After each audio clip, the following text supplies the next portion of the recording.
А вот студенты факультетов журналистики и искусств Северо-Осетинского госуниверситета отправились по городам воинской славы СКФО. Участники экспедиции уже успели побывать в нескольких городах. Маршрут насыщенный – Малгобек, Грозный, Нальчик и Владикавказ. В столице Северной Осетии завершится турне. Накануне студенты побывали в Кабардино-Балкарии. В Нальчике работала и наша съемочная группа. Хетак Плиев продолжит тему. Третья часть медиаэкспедиции «Нальчик», тоже город воинской славы, получил почетное звание в 2010 году. В годы Великой Отечественной его оккупировали фашисты. Тут стояли румынские войска, шли ожесточенные бои. Сегодня в память о тех трагических днях участники экспедиции возложили цветы к стеле.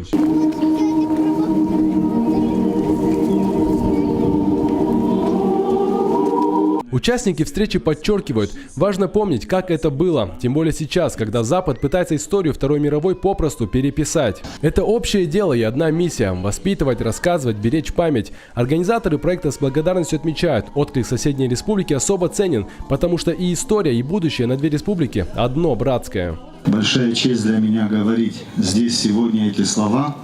Хочу вас всех поприветствовать от лица нашей делегации. Мы приехали сегодня с такой теплой, благородной миссией. Молодые ребята и девочки, хотелось бы вам пожелать, чтобы вы выросли достойными, красивыми и всегда понимали, что подвиг ваших дедов нужно чтить и нести с собой. Чуть позже концертная программа. Ее подготовили студенты факультета искусств Северо-Осетинского госуниверситета. Конечно, о войне и героях. Мне бы быть звездой, то, что над тобой, видеть, что ты рядом, что живой.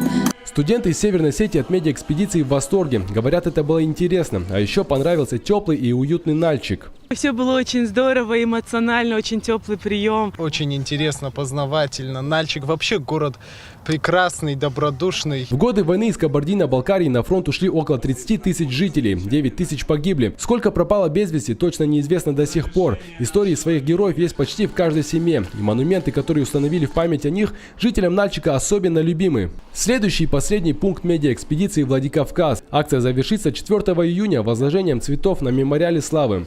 Хетак Плиев, Чермен Сураев, Новости Осетии.